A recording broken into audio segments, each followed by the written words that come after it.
ពេលខ្លះវាត្រឹមត្រូវដែរការរៀនសូត្រមិនប្រកាសថានឹងអាចធ្វើឲ្យយើងខ្លាចទៅជាមហាសេដ្ឋីមិនអាចធ្វើឲ្យយើងខ្លាចទៅជាអ្នកមាននោះទេហេតុផលសំខាន់ចំនួន5ដែលយើងគួរតែបន្តការសិក្សារបស់យើងឲ្យបានវែងឆ្ងាយមិនគួរបោះបង់ការសិក្សាចោលដោយងាយនោះទេមានមនុស្សមួយចំនួនដែលគេនិយាយថារៀនសូត្រទៅខានពេលវេលាគួរតែចេញរកស៊ីភ្លាមទៅទាន់មានពេលវេលាទាន់មានឱកាសនឹងអាចខ្លាចទៅជាអ្នកមានពេលខ្លះវាត្រឹមត្រូវដែរការរៀនសូត្រមិនប្រកាសថានឹងអាចធ្វើឲ្យយើងខ្លាចទៅជាមហាសេដ្ឋីមិនអាចធ្វើឲ្យយើងខ្លាចទៅជាអ្នកមាននោះទេក៏ប៉ុន្តែមានហេតុផលសំខាន់ចំនួន5ដែលខ្ញុំនឹងនិយាយនៅក្នុងវីដេអូមួយហ្នឹងដែលយើងគួរតែបន្តការសិក្សាឲ្យបានវែងឆ្ងាយឲ្យបានចប់ចុងចប់ដើមឲ្យបានខ្ពង់ខ្ពស់ហើយហេតុផលសំខាន់ទី1នោះគឺការរៀនសូត្រឬក៏ការសិក្សាវាធ្វើឲ្យយើងមានភាពក្លាហានច្រើនជាងមុននៅពេលដែលយើងបានរៀនវែងឆ្ងាយយើងមានចំណេះដឹងខ្ពស់យើងនឹងមានភាពក្លាហានច្រើនជាងមុនយើងអាចចូលចុះចំណោមជាមួយនឹងមនុស្សនៅក្នុងសង្គមយើងអាចនិយាយចូលគ្នាជាមួយនឹងមនុស្សនៅជុំវិញខ្លួនរបស់យើង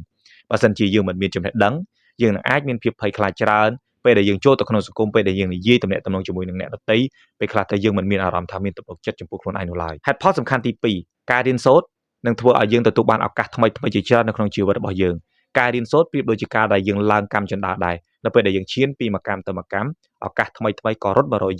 យើងនឹងទទួលបានឱកាសទាំងអស់ហ្នឹងដើម្បីអភិវឌ្ឍខ្លួនឯងកាន់តែច្រើនឡើងបើសិនជាយើងមិនមានចំណេះដឹងយើងពិបាកក្នុងការចាប់ឱកាសនៅជុំវិញខ្លួនរបស់យើងណា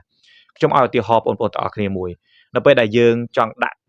ធ្វើការងារឬក៏យើងចូលរួមកម្មវិធីណាមួយគេតែងតែសួរយើងពាក់ព័ន្ធជាមួយនឹងការសិក្សារបស់យើងកម្រិតនៃការសិក្សាចំណេះដឹងរបស់យើងពាក់ព័ន្ធជាមួយនឹងបទពិសោធន៍មួយចំនួននៅក្នុងការងាររបស់យើងផងដែរនៅពេលដែលយើងមានចំណេះដឹងបូករួមជាមួយនឹងបទពិសោធន៍មួយចំនួនទៀតរបស់យើងវានឹងក្លាយទៅជា credit មួយសម្រាប់យើងក្នុងការទទួលបានឱកាសទាំងអស់នោះហេតុផលសំខាន់ទី3ការរៀនសូត្រធ្វើឲ្យយើងមិនងាយនឹងចាញ់បោកអ្នកដទៃនៅពេលដែលយើងបានរៀនសូត្រយើងទទួលបានចំណេះដឹងទទួលបានព័ត៌មានជុំវិញខ្លួនរបស់យើងយកមកធ្វើការវិភាគនៅពេលដែលយើងទទួលបានព័ត៌មានអ្វីមួយមុននឹងយើងសម្រេចចិត្តថាជឿឬក៏មិនជឿទៅលើរឿងរ៉ាវណាមួយបើសិនជាយើងមានចំណេះដឹងយើងអាចវិភាគយើងអាចគិតថាតើព័ត៌មានទាំងអស់ហ្នឹងពិតជាត្រឹមត្រូវមែនឬអត់ជាព័ត៌មានពិតឬអត់ជារឿងដែលត្រឹមត្រូវនៅក្នុងសង្គមមែនឬអត់ការវិភាគបែបហ្នឹងវាគឺជារឿងរ៉ាវដ៏ល្អមួយដែលអាចធ្វើឲ្យយើងដឹងថាតើព័ត៌មានហ្នឹងគួរតែជឿឬក៏មិនជឿផ្ទុយទៅវិញបើសិនជាយើងមិនមានចំណេះដឹងទេយើងអាចនឹងឆាប់ជឿគេដោយងាយដោយខ្វះការពិចារណាដោយមិនបានគិតពិចារណាឲ្យបានវែងឆ្ងាយពាក់ព័ន្ធជាមួយនឹងព័ត៌មានមុននឹងយើងសម្រេចចិត្តថាជឿឬក៏មិនជឿទៅលើរឿងរ៉ាវអ្វីមួយនោះទី4ការរៀនសូត្របូករួមជាមួយនឹងចំណេះដឹងឬក៏បទពិសោធន៍មួយចំនួនដែលយើងទទួលបានពីជីវិតប្រចាំថ្ងៃរបស់យើងវានឹងអាចជួយឲ្យយើងដោះស្រាយនៅបញ្ហាមួយចំនួនបានកាន់តែងាយស្រួលបើសិនជាយើងមានចំណេះដឹងរួមជាមួយនឹងបទពិសោធន៍ទៀតការដោះស្រាយបញ្ហាអ្វីមួយវានឹងអាចធូរស្រាលវានឹងអាចកាន់តែងាយស្រួលសម្រាប់យើង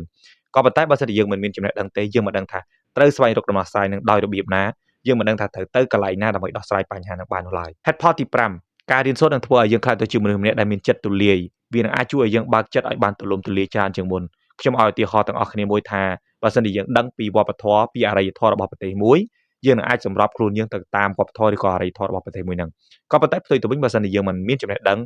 យើងមិនដឹងអំពីវប្បធម៌អរិយធម៌របស់គេទេនៅពេលដែលយើងឃើញអ្វីមួយឆ្គងខុសឆ្គងពីបទពិសោធន៍កន្លងមករបស់យើងពីវប្បធម៌មួយចំនួនរបស់យើងនឹងវាយតម្លៃគេភ្លាមៗថាគេធ្វើនឹងមិនត្រឹមត្រូវគេធ្វើទង្វើបែបហ្នឹងមិនល្អទេក៏ប៉ុន្តែបើសិនជាយើងបានដឹងថាតើវប្បធម៌របស់ជាតិសាសន៍មួយនឹងយ៉ាងម៉េច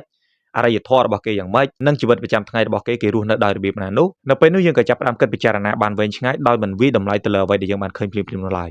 ទាំងអស់នេះគឺជាហេតុផលសំខាន់ចំនួន5ដែលយើងគួរតែបន្តការសិក្សាការរៀនសូត្ររបស់យើងឲ្យបានវែងឆ្ងាយមិនគួរឈប់កណ្ដាលទន្លេមិនគួរបោះបង់ការសិក្សាចោលនោះឡើយខ្ញុំសង្ឃឹមថាវីដេអូមួយនេះនឹងជាការលើកទឹកចិត្តទៅដល់បងប្អូនទាំងអស់គ្នាបើទោះបីជាពេលនេះបងប្អូនទាំងអស់គ្នាជួបនៅបញ្ហាមួយចំនួនមានការលំបាកអ្វីផ្សេងៗក៏ដោយឬក៏រៀនមិនសូវប្រកែកក៏ដោយខ្ញុំលើកទឹកចិត្តឲ្យបងប្អូនទាំងអស់គ្នាបន្តការរៀនសូត្រឲ្យបានវែងឆ្ងាយបញ្ហាកើតមានឡើងនៅក្នុងជីវិតរបស់យើងវាគង់តែនឹងមានដំណោះស្រាយហើយបើសិនជាយើងមិនបោះបង់ទេយើងអាចនឹងđạtដល់គោលដៅរបស់យើងនៅពេលខាងមុខជាមិនខានឡើយអរគុណច្រើនទាំងអស់គ្នាចំពោះការទស្សនាវីដេអូមួយនេះជម្រាបលាហើយយើងនឹងជួបគ្នានៅវីដេអូក្រោយមួយទៀត